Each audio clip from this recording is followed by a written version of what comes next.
Class 11th FYJC admission. जी हाँ दोस्तों, मैं आप सभी को बता देना चाहता हूं कि अब तक क्या चलता था, पिछले साल तक कुछ जगहों पे ऑनलाइन एडमिशन प्रोसेस चलते थे, कुछ जगह पे ऑफलाइन एडमिशन प्रोसेस क्या चलते थे। लेकिन अब जो है पिछले साल से ये चीज बहुत क्लैरिफाई हो चुकी है कि हर जगह जो एडमिशन प्रोसेस हो चुके हैं, अब वो कैसे हो चुके हैं, वो आपके ऑनलाइन ही हो चुके हैं। अब यहां पे आज की वीडियो में मैं यही बात करने वाला हूं कि आपके 11th FYJC एडमिशन का कंप्लीट प्रोसेस क्या होता है, क्या क्या चीजें होती हैं, उन सारी चीजों के बारे में आज की वीडियो में बताने वाला हूं। लेकिन हाँ, अगर आप एक ऐसे स्टूडेंट हो जो आगे चलकर आपके 11th में साइंस लेने वाला है, तो दोस्तों मैं आप सभी को बता दूं, ये आपका महाराष्ट्र का one of the most favourite, ठीक है, चैनल है आपके 11th और 12th वाले बच्चों के लिए। ठीक है, तो फटाफट से अगर इस चैनल को सब्सक्राइब नहीं किया है, देखो नजर लग गई दो, ठीक है, अगर इस चैनल को सब्सक्राइब नहीं किया है तो फटाफट से इस चैनल को सब्सक्राइब कर लो, प्रदीप गिरी 11th एंड 12th अकेडमी, जहां पे ऑलरेडी आपके 11th के कई सारे कंटेंट्स अवेलेबल करवाए गए हैं।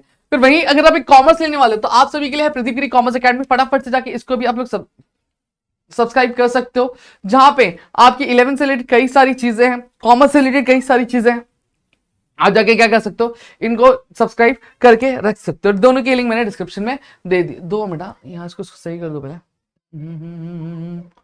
हो जा सही, हो जा सही। हाँ, हो गया, ठीक है। तो अब दोनों को ही जाके चेकआउट कर सकते। फिर एक बार बता देता हूं, अगर आप एक साइंस वाले बंदे हो तो आपके लिए प्रदीप गिरी 11th एंड 12th अकेडमी, ठीक है। वहीं अगर आप एक कॉमर्स वाले बंदे हो तो प्रदीप गिरी कॉमर्स अकेडमी, दोनों ही आपके लिए यहाँ पे अवेलेबल है। अब चलिए अब एक एक करके चीजें यहाँ पे बताता हूँ, क्या चीजें करनी है और क्या चीजें नहीं करनी है। सबसे पहली चीज अगर मैं बात करूं आपके ऑफिशियल की, तो यहाँ पे आप ध्यान दो कि आपका जो ऑफिशियल पोर्टल है वो क्या है, आपका MHA FYJC ये आपका ऑफिशियल पोर्टल है, जहां पे क्लास 11 की कंप्लीट प्रोसीजर क्या करवाई जाती है, आपके एडमिशन की जो भी नोटिफिकेशंस होते हैं, जो भी फॉर्म वगैरह भरना होता है, सब इसी साइट पे क्या भरना होता है। अब यहाँ पे अगर मैं बात करूं, रजिस्ट्रेशन करते टाइम आपके पास 2 फॉर्म आती हैं, एक होता है पार्ट 1 का फॉर्म और एक होता है पार्ट 2 का फॉर्म। अब यहाँ पे पार्ट 1 के अगर फॉर्म की अगर मैं बात करूं, जहां पे आपके जो बेसिक डिटेल्स होती है, बेसिक जो इन्फॉर्मेशन होती है, आपके कॉन्टैक्ट डिटेल्स, ये सारी चीजें आपके स्टूडेंट रजिस्ट्रेशन पार्ट 1 में क्या ली जाती है।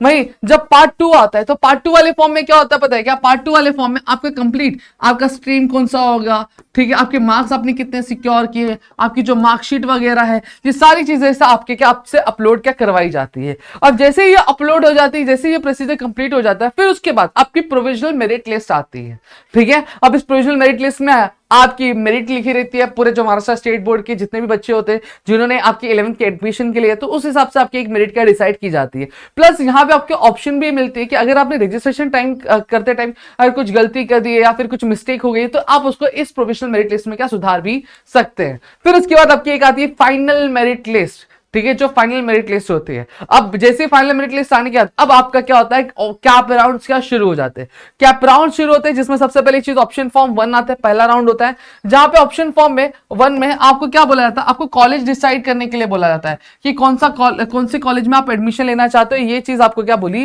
जाती है, ये चूज करने के लिए, ठीक है। लेकिन इसमें भी एक चीज रहती है कि जो पहला कॉलेज होता है, पिछले साल तक रूल ये था कि अगर जो पहला कॉलेज आपने सिलेक्ट किया, जिसको पहला प्रेफरेंस दिया, अगर वो कॉलेज लग जाता है तो कंपलसरी आपको कॉलेज में वो एडमिशन लेना ही पड़ेगा, ठीक है। हो सकता है कि इस बार रूल थोड़े से चेंज हो, तो जैसी जो भी अपडेशन अगर आएंगे वो हमारे इस चैनल पे, आपकी गिरी ट्यूटोरियल्स के चैनल पे आपको देखने मिल जाएंगे। फटाफट से सब्सक्राइब जरूर कर लेना, ठीक है। ऑप्शन फॉर्म आया, फिर ऑप्शन फॉर्म जैसे ही भर देते हो तो फिर अलॉटमेंट आती है। अलॉटमेंट के थ्रू हमें पता चलता है कि कॉलेज हमें अलॉट हुआ है कि नहीं अलॉट हुआ है। फिर उसके बाद ये अलॉटमेंट लिस्ट हो जाती है, बच्चे जिनको अलॉट हो जाती है, अगर उनको वही कॉलेज चाहिए रहता है तो वो जाते हैं स्कूल में पर्टिकुलर और वहां पे अपने एडमिशन के कंफर्म करते हैं। अगर नहीं चाहिए रहता है, अगर होल्ड पे रखना है, तो उसके लिए भी कुछ चीजें रहती हैं, वो भी मैं आपको जैसे ही प्रोसीजर्स के बारे में और डिटेल में मैं आगे चल के बताऊंगा। यहाँ पे मैं कंप्लीट थोड़ा सा प्रोसीजर बता रहा हूँ। फिर उसके बाद वैकेंट सीट की पूरी लिस्ट निकलती है कि कौन से कॉलेज में कितनी सीटें बची हैं, जिससे बच्चों को एक आइडिया आता है कि हाँ इस कॉलेज में इतनी सीट बची है, इतने परसेंटेज पे एडमिशन यहाँ पे क्लोज हुआ है, तो मेरा एडमिशन हो पाएगा कि नहीं हो पाएगा, ये चीजें हमें यहाँ पे वैकेंट सीट से पता चलती है। फिर ऑप्शन 2 आता है, सेम प्रोसीजर फॉलो होता है, इसकी भी वैकेंट सीट आती है। फिर ऑप्शन 3 आता है, फिर ऑप्शन 4 आता है, जिसको हम लोग स्पेशल राउंड क्या बोलते हैं। और इस तरीके से पूरा का पूरा आपका प्रोसेस यहाँ पे रहता है। क्लास 11 के कंप्लीट जो एडमिशन की जो प्रोसीजर्स होंगे, जो भी अपडेट्स होंगे, सारी की सारी चीज आपको हमारे इस चैनल पे देखने मिल जाएंगी।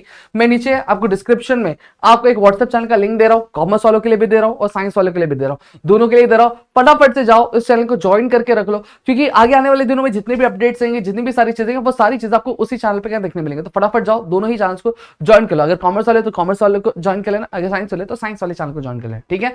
तो होप सो यहाँ पे पूरी चीजें क्लियर है। मिलता है हमारे वीडियो में। जय हिंद दोस्तों।